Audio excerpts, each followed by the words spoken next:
Hello, and welcome to, I don't even know what number, I think it's 16, episode 16 of Something the like that. Gamers Table. The next one. Yes, the next one. It is Monday, January 17th, 2011, Season 2 of the Gamers Table. That's right, we're still here, and we will be reviewing Middle-earth Quest. All of my friends have a nice big Fantasy Flight game. Nice, long, involved, pretty, lots of chits. I wanted one, and Middle-earth Quest is one I got. In Middle-earth Quest, one player takes the role of Sauron, while the remaining players take the roles of brave heroes of the West. Sauron must use malevolent plots, his ever-growing influence, and the manipulator of evil creatures to achieve his goals. If he succeeds, he will find the One Ring, and a second darkness will embrace the West. The heroes must help Gandalf discover the truth about the One Ring. To do this, they must seek the favor and knowledge from famous characters across Middle-earth. They must embark in perilous quests to foil the Dark Lord's schemes and those of his minions. His minions. If the heroes succeed, then Gandalf will learn the information he needs. With this knowledge, Gandalf will, just in time, get Frodo and the One Ring out of the Shire and onto the epic journey that will lead to the ring's destruction. Middle-earth Quest, thematically, sticks great with the whole Lord of the Rings and Hobbit, J.R.R. Tolkien. If you are a Lord of the Rings fan, if you've read the books, watched the movies, that sort of thing, you are going to enjoy this because it is very, very richly imbued with the Lord of the Rings mythos all through it, all the time. As I said, the player characters you get, this one is a dwarf. He's called Thalen. He might have shown up in one of the books. I'm not sure. Like I said, I haven't read all of them recently to remember that, even though I do have them all. Nerd. But they reflected the way the whole mythos works, so you will believe, okay, this dwarf, he makes sense as a dwarf.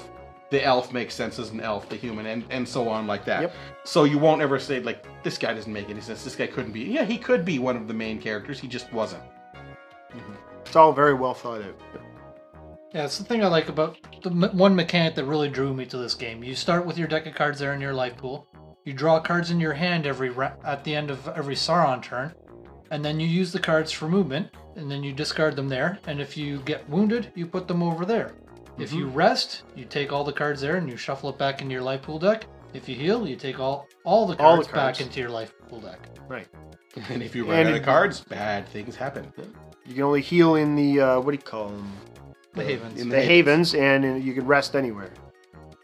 It's excellent play. The rules are a little bit dodgy, but they're not bad if you read them right through. This game's got a little bit of the Arkham Horror feel in the sense that you can encounter a space and then you flip a card depending on which region you're in, and you get Encounters. an encounter. Good It stuff or could bad be stuff, good, bad depending. stuff. And that's nice. The encounters change depending on who's in the lead. If Sauron's ahead, you get nastier cards. If the heroes are ahead, you get easier cards. Yeah, it's got a bit of a balancing factor. Whoever's dominated tries to help out the other side a little bit. It takes place after The Hobbit, but before The Lord of the Rings. So you're seeing all the characters from The Lord of the Rings in the game. Denethor, Saruman, other people. Dane 2. Gandalf. That's the one I couldn't copy. And okay, you call yourself a Tolkien fan and you can't remember the name Gandalf?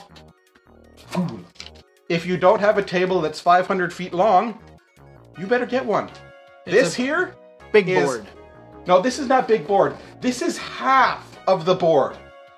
The other half is down there. These two go together. That's right, it's so big you can't see a gamer on the gamer's table anymore. Well, at least the annoying one. That's you. Look who's talking. So there are two. This is basically the Sauron-y half, and this is the good guy-ish half.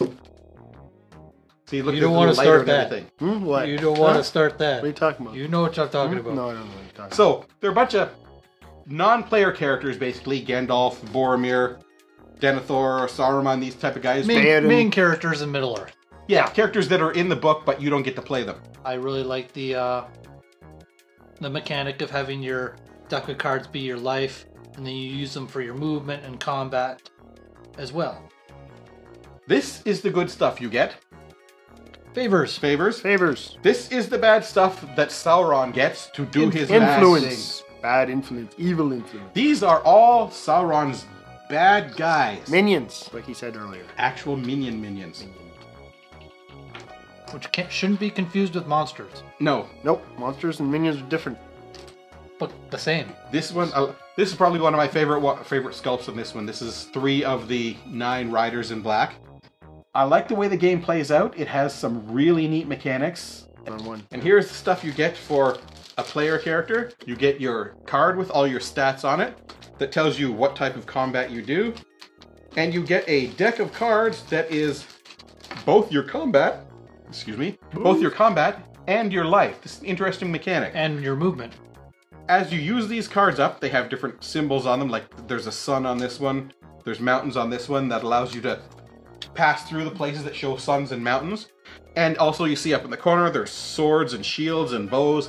This is how you block with cards, but every time you spend a card, you're going out of the deck of card, which is your life pool. So you keep spending cards, you're getting weaker and weaker and weaker and weaker and weaker, and all of a sudden, you're going to be dead in 3 cards. Yep. Once your your life pool runs out, then Now, you're have not to run out dead, of your dead. hand yet. You're not out of the game dead. You go back to a sort of a safe point, get your cards back, and re-enter the You game. respawn. Sauron has got his work cut out for him to try and make things go his way, but really, I mean, you know, from reading the books, that Sauron is going to lose eventually, so you're going into with a bit of that handicap, knowing that Sauron might lose just because you know Sauron's going to lose. And it is email time! Email time! From Torch for Ad Astra. You know, if the guy is in Ontario, he has to come and play games with us one of these days. Yeah. Okay, it is for Ad Astra. Good review as usual, guys. Keep it up. It's an email from Schnarr. Yarf, Also, snarf. Castle Ravenloft.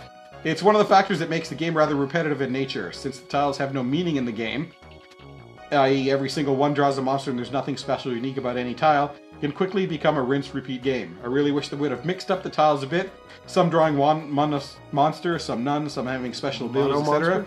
Oh well, I guess that's what custom adventures are for.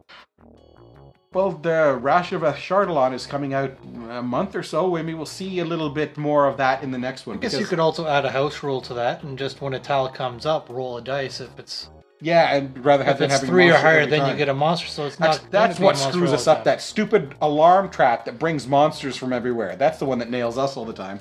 And then our thief can't roll anything to stop it. It's just amazing how one dice roll can just set you that far back. One monster not being killed. Mm-hmm. So wrapping up for Middle Earth Quest. You want to give me the reign first? This is my game. Your game. Yeah, Yep. I'll definitely give it a. Ooh, it's tough. I Give don't it a want to give ooh? it a 10, but I'll give it a definite 9. There's a lot of stuff going on, a lot of rules. If you play this perfectly right the first time, congratulations. There's just a lot of stuff. I definitely encourage printing out player aids. That would really help. You got to go through it step by step, or you're gonna miss stuff. So yeah, I'm gonna give Middle Earth Quest a 9. It's well thought out. Production quality is amazing. The rules are pretty easy to follow and everything. It's not overly complex like some games, like our last review, they're Android. There's not too many rules, but it's still enough to involve you and get you into the game. And thematically, it's done excellently. I will give Middle Earth Quest a 9. Normally these sculpts are made out of a softish rubber. These ones are made out of really, really brittle plastic. And they have a lot of fine detail pieces on them. I can see if you're not too careful when you're transporting around, these things could get broken and pieces could snap off. They're really, really brittle. Flavor text, I'm not so much into the Tolkien universe, so the flavor text doesn't mean a whole lot to me. The people who are deeper into it will get more out of that, but I definitely enjoy it. Okay, so that's it for another episode of The Gamers Table. Thanks for watching. Yay, somebody else finally My said precious. Oh God. My precious. Boil him, mash him, stick him in a stew. Okay, and next week we will be reviewing Cyclades. See you, bye. Bye-bye. Bye-bye.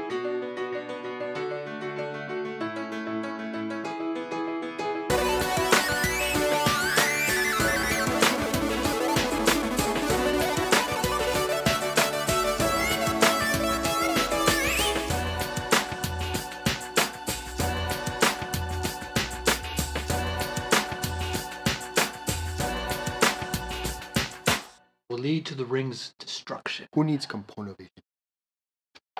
You guys are really distracting. That's right. Now you know how I feel all the time.